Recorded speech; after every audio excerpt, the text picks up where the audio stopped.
Bonjour Thibaut. Bonjour Baptiste. Donc, est-ce que vous pouvez vous présenter, s'il vous plaît, et présenter Erima? Bien sûr. Donc Thibaut Guigné, je suis responsable d'agence chez Erima à Saint-Priest dans l'Est du Lyonnais. Erima, donc nous sommes un intégrateur en solutions de sécurité électronique. Nous accompagnons des clients entreprises, que ce soit des collectivités ou des entreprises privées, dans tout ce qui est la partie installation, maintenance et télésurveillance des systèmes d'intrusion, contrôle d'accès, vidéosurveillance et interphonie. Très bien, j'ai cru comprendre qu'il y avait un événement du coup à la rentrée. On va s'axer dessus, c'est le but d'ailleurs de cette interview. Après, on verra tout ce qui est capable de faire Erima. Mais du coup, lors de cette matinale, donc, qui sera dédiée à la sécurisation des bâtiments, quels sont les principaux défis auxquels vous devez faire face, que vous allez aborder, et comment Erima va-t-elle construire son discours autour de ça, de cet événement? Alors, effectivement, on organise cet événement le 26 septembre sur Lyon.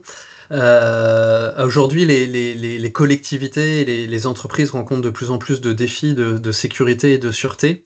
Nous, en tant qu'intégrateurs, on a cette capacité à aller effectivement chercher des solutions connues et reconnues sur le marché, et cette capacité à faire communiquer les différentes technologies avec des solutions de levée de doute vidéo, des solutions effectivement d'intelligence artificielle, notamment dans les caméras, des solutions qui peuvent être abouties et conformes à l'ensemble des réglementations, puisque nous sommes sur des métiers où on a un certain nombre de réglementations à respecter, que ce soit effectivement le RGPD, bien évidemment, le droit du travail, le code du travail, mais aussi des référentiels qui guident notre marché, comme notamment l'APSAL.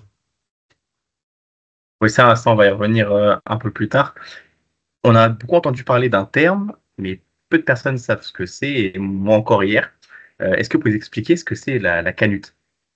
Donc la Canute, en fait, c'est une nouvelle centrale d'achat. C'est la centrale d'achat numérique et télécom qui a été créée il y a un peu plus d'un an sur Lyon et qui a vocation à accompagner toutes les collectivités dans toutes les solutions, on va dire, télécom et numérique. Là-dedans, on va retrouver l'ensemble de la sécurité électronique. Et en fait, par rapport à ça, nous, cet événement qu'on organise, c'est pour médiatiser cette centrale d'achat. Le principe est assez simple, c'est qu'une collectivité peut, au travers d'un abonnement qui est vraiment assez substantiel, pouvoir adhérer à la Canu et à partir de là, bénéficier des solutions de sécurité électronique d'Erima avec beaucoup d'avantages. Le premier, c'est de pouvoir s'affranchir d'appels d'offres qui sont souvent longs et fastidieux, et de pouvoir surtout bénéficier d'un panel de solutions de sécurité électronique. On en a évoqué certaines, c'est aussi des solutions comme aussi le PPMS, qui est le plan particulier de mise en sûreté pour les établissements scolaires notamment. Et ça permet aussi, je dirais, l'avantage, c'est qu'il y a des tarifs qui sont négociés et enfin des conditions d'installation, de maintenance qui ont été négociées. Donc voilà, donc ça permet d'avoir pour la collectivité, on va dire, un cadre établi avec finalement des solutions beaucoup plus faciles à mettre en œuvre pour les collectivités. Ça adresse les hôpitaux, les écoles, les universités, etc., les tribunaux, donc tout ce qui peut être collectif, vidéoprotection urbaine. D'accord. Et en parlant de vidéoprotection, on remarque sur les JO ou même récemment l'évolution rapide des technologies. Il y a l'analyse des images, il y a la reconnaissance de plaques, de personnes.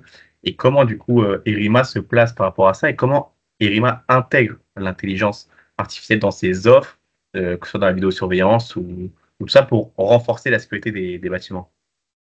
Oui. En fait, nous, on a en tant qu'intégrateur national un service à la direction technique qui fait une veille, on va dire, permanente sur les nouvelles solutions, qui va pouvoir aussi tester des solutions innovantes, soit au travers de ce qu'on peut appeler des POC, hein, Proof of Concept, avec des clients partenaires, notamment grands comptes, qui vont permettre de pouvoir valider le bon fonctionnement d'une solution. C'est vrai que l'IA, l'intelligence artificielle, se développe beaucoup dans la vidéosurveillance avec des nouvelles fonctionnalités. Pour donner quelques exemples, là aujourd'hui, on est capable de faire de l'analyse d'image, soit en direct ou a posteriori, et de pouvoir faire de la catégorisation de personnes, pouvoir en quelques secondes rechercher dans l'image pendant 8 jours quelqu'un qui serait passé avec un pull rouge dans tel et tel champ de caméra. Et toute la partie lecture de plaques minéralogiques est une solution maintenant très fiable et éprouvée qui va permettre, avec vraiment du logiciel derrière, de pouvoir gérer sur un site industriel, un site logistique ou quel que soit le site, effectivement, donner des autorisations pour telle et telle plaque d'immatriculation, pouvoir remontrer des alertes quand à un moment il y a un numéro d'immatriculation qui a été identifié comme non désirable, on va dire, sur le site, et de pouvoir effectivement associer cette technologie. On est toujours très surpris quand on sort de certains parkings, notamment Vinci, où on a déjà payé, la barrière s'ouvre automatiquement grâce à de la lecture de plaques. Donc c'est vrai qu'on tâche d'être effectivement à l'affût des nouvelles solutions. Il y a, pour terminer là-dessus, au travers des JO, des solutions qui ont été testées de manière, on va dire, temporaire et validée, qui n'ont pas encore apporté toutes leurs promesses. Donc là, à ma connaissance, le législateur les a pas encore légiférées et autorisées, mais on voit que les solutions bougent et avancent et permettent d'ouvrir le champ des possibles beaucoup plus fortement. Bien sûr, donc Erima est au cœur de ces sujets et au cœur de l'actualité. Oui. J'ai regardé, j'ai un peu fouillé sur votre site, le rôle, les valeurs d'Erima qui sont très belles. Erima, ça revendique 530 collaborateurs, 200 techniciens experts et l'exploitation d'une plateforme qui s'appelle l'Apsad P5. Donc, rapidement, après, si vous pouvez nous expliquer pour la télésurveillance en France, est-ce que on peut voir ensemble comment Erima arrive à tenir cette double casquette, que ce soit entre installateur et exploitant, qui améliore du coup la fiabilité en qualité de service pour les clients? Oui, effectivement, chez RIMA, on a aussi une activité de télésurveillance qui est importante, avec plus de 8000 clients raccordés en télésurveillance. On a 2 stations sur Paris et sur Bordeaux, et comme vous l'avez dit, qui sont certifiées APSAT P5. Alors, pour vulgariser un peu le sujet de l'APSAT P5, ce qui est le plus haut niveau de certification, c'est effectivement une redondance totale entre les 2 centres de télésurveillance. C'est-à-dire qu'une alarme peut être traitée par l'un ou l'autre, et une logique où chaque centre de télésurveillance est le backup de l'autre. Et puis c'est l'engagement aussi de traiter toutes les alarmes en moins de 3 minutes. Donc c'est vraiment le gage d'une bonne qualité de service. C'est une activité, la télésurveillance, effectivement, qui est complémentaire à l'offre d'installation et de maintenance. Et on est en synergie totale au quotidien entre les 2 entités. Ça permet, je trouve, l'avantage pour un client d'avoir une communication qui va être beaucoup plus fluide quand il a un seul prestataire et d'éviter parfois des jeux de ping-pong qu'on peut avoir entre un mainteneur A et un télésurveilleur B. Pour lui, c'est transparent. Des alarmes techniques vont redescendre automatiquement au centre technique pour être traitées. Et ça évite pour le client, effectivement, la multitude d'interlocuteurs. Donc, je trouve que ça apporte beaucoup plus de simplicité et de fiabilité pour les clients d'avoir un seul prestataire qui soit télésurveilleur et mainteneur. Voilà, on a évoqué cette double casquette. Tout à l'heure, on a évoqué ensemble la RGPD. Et la Oui. question d'avant, on a parlé des nouvelles réglementations qui étaient en cours. Comment vous, chez RIMA, vous accompagnez vos clients dans ces nouvelles réglementations pour être conformes et pour être en règle, tout en en apportant une sécurité opérationnelle avancée pour les clients et ceux qui vous suivent? C'est vrai que c'est important en France de bien respecter toutes ces réglementations qui sont relativement nombreuses. Par rapport à ça, c'est bien évidemment de la formation qu'on a régulièrement, alors notamment auprès de nos ingénieurs commerciaux, qui sont un peu les fers de lance auprès de nos clients. Et on se rend compte que par rapport à ça, effectivement, c'est important de respecter ces cadres-là, parce que voilà, dans les grands groupes, à partir de là, il y a quand même des instances, notamment CSE ou de direction, qui elles aussi, en général, connaissent ces sujets-là. Donc on travaille avec des partenaires, et notamment on a la CNIL en France, au-delà du RGPD aussi, qui régit beaucoup les informations. Voilà, à titre d'exemple, voilà, en France, on n'a pas le droit d'enregistrer des images au-delà de 30 jours et les données de contrôle d'accès ne peuvent être conservées que 90 jours. Voilà, donc c'est important effectivement d'avoir l'ensemble des informations au quotidien. Et puis après, sinon, on peut bien évidemment s'appuyer sur notre service direction technique et éventuellement juridique s'il y a besoin.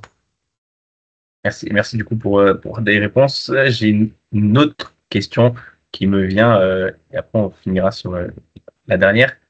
Les objectifs des RIMA, que ce soit court, moyen ou long terme, est-ce qu'il y en a un qui peut ressortir du lot par rapport aux autres? En fait, Erima, dans notre stratégie, est vraiment d'être partenaire très fort des collectivités, parce que nous sommes filiales du groupe Sogetrel, qui est un groupe qui a beaucoup grandi dans l'univers, on va dire, du monde des réseaux cuivre pour les télécoms, puis après le monde de la fibre. Et en fait, chez Erima et dans le groupe Sogetrel, plus de 50% du chiffre d'affaires est fait auprès des collectivités. Alors, ça peut être aussi bien des secteurs régaliens comme l'armée, la défense ou des ministères, ou aussi des collectivités locales ou régionales. Et c'est vrai que c'est un ADN très fort. On est un intégrateur français, ça nous différencie de beaucoup de nos confrères. Et c'est vrai que Erima a à cœur vraiment d'être présent sur cette typologie de clients. Et après, en tant qu'intégrateur, c'est de pouvoir apporter des solutions qui sont adaptées à chacun de nos clients. Pour moi, ce qui me paraît le plus important à exprimer, c'est vraiment la découverte des besoins clients, la capacité à bien comprendre les enjeux de sécurité et de sûreté du client et y répondre avec la solution la plus ajustée, qui me semble être véritablement l'approche pertinente dans notre métier. Du coup, pour terminer, comment RIMA compte-t-elle se distinguer dans le marché concurrentiel qui est la sécurité électronique? Donc, il y a beaucoup de monde, c'est assez compliqué, et notamment aux enjeux, que ce soit post-Covid il y a quelques années, qui est toujours d'actualité, et à la digitalisation, pardon, accrue du secteur.